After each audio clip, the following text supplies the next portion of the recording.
आज आपकी मुलाकात करवाएंगे आदिल रियाज साहब से, जो सेटल होने के लिए इटली गए लेकिन वहाँ के फूड से मुतासिर होकर पाकिस्तान में वो आइडिया लेकर आ गए।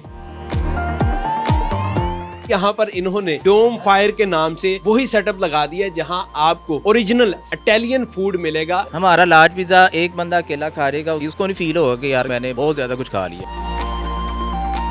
आदिल साहब, आप इटली गए कामकाज के सिलसिले में, लेकिन वहाँ के आप खानों से मुतासिर हो गए, स्पेशली जो उनके पिज्ज़ाज थे। जी बिल्कुल। वो डोम सिस्टम जो वो भट्टी बनाते हैं और वो लकड़ी से फिर अंदर जाता है पिज्ज़ा और कुक होके वो बाहर आ जाता है, वही सिस्टम आप फिर पाकिस्तान आके आपने लगा लिया बजाय के वहाँ सेटल होने के। ये कब से कर रहे हैं, क्यों कर रहे हैं, और यहाँ की क्वालिटी कैसी है कि लोग पिज़्ज़ा खाने यहाँ पर ही क्यों आए? मैं 2009 में गया था इटली, बेसिकली काम करने के लिए गया था, लेकिन ये इसको जो वहाँ के जो स्पेशल है वो पिज़्ज़ा है, ठीक है, वो हमने टेस्ट किया, हमें अच्छा लगा, तो इसको डोम को मैंने देखा तो मैं इससे काफ़ी ज़्यादा इंस्पायर हुआ हूँ।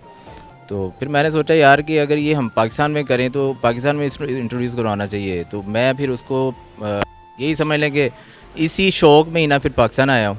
जब क्या आप गए थे सेटल होने के लिए, ठीक है, तो फिर मैं इसी शौक़ को लेके आया हूँ, पाकिस्तान में इंट्रोड्यूस करवाया। वहाँ आपने कितनी देर लगाई इटली में? तकरीबन 2 इयर्स। 2 इयर्स में आपने पहले सीखा काम ये करते कैसे हैं, डोम बनाते कैसे हैं, पूरी साइंस को समझा? साइंस को समझे हैं, काम किया वहाँ पे, एक्चुअली वहाँ पर काम ही करने गए थे, तो वहाँ पर काम किया। तो फिर मैंने कहा इसको पाकिस्तान में ही करना चाहिए ताकि लोगों को ये पता चले कि यार आखिर ये पिज़्ज़ा होता क्या है। बाय प्रोफेशन आप शेफ़ हैं? बन गए हैं। अच्छा। हाँ बन गए हैं। वहाँ पर जाके शेफ़ नहीं थे, वहीं पर जाके आपने सीखा और बन गए? वहीं पे जाके सीखा है, वहीं पे काम किया है, तो प्रैक्टिकली किया है, उसके बाद देन पाकिस्तान में आकर काम स्टार्ट किया इसको। तो ये अभी आपने यहाँ पर डोम बना लिया, जिसको डोम फायर के नाम से आपने नाम दे दिया है। ये ऑपरेट कैसे होती है और ये बनाई कैसे, ये इसके ऊपर थोड़ा इसका जो मटेरियल है पहले उसको अपना हायर किया है, कुछ चीज़ें मैंने बाहर से मंगवाई हैं, कुछ यहाँ से अरेंज की हैं, तो बस स्टेप बाय स्टेप इसको करते गए हैं। हर चीज़ तो मिलती नहीं है यहाँ से पाकिस्तान से, लेकिन ये है कि अल्हम्दुलिल्लाह इसको बना लिया है। और ऑपरेट जो होता है ना, इसमें हमने शेवल वगैरह हैं और वुड के साथ इसको हम, यानी लकड़ी का एक बड़ा सा एक चम्मच होता है जिस पर आपने पिज्ज़ा एक रफ स्टाइल में बना के उस पर डाल के और उसको अंदर जाके थ्रो करके बाहर निकालना होता है।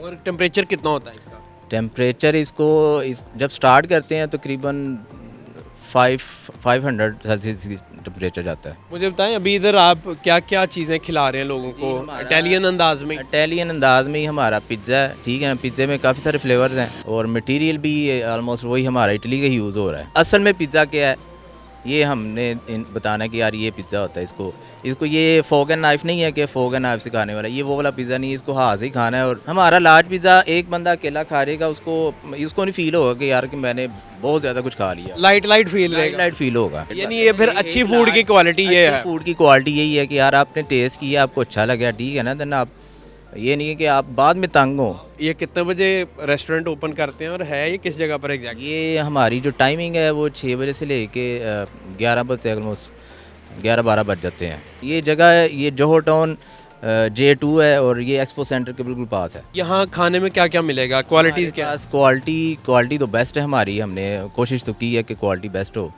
बर्गर्स वगैरह है हमारे पास, जिंगर बर्गर है, बीफ बर्गर हमारा बहुत अच्छा है, स्पेशल है वो भी। उसके पास हमारी लोडेड फ्राइज़ हैं, वो भी डोम के अंदर ही वो तैयार हो रही हैं। महंगा तो नहीं है बहुत ज़्यादा? हमारे जो प्राइसेस हैं वो बहुत ही मुनासिब रखे हैं और जो आम जगह हैं उनके मुनासिब बहुत मुनासिब है।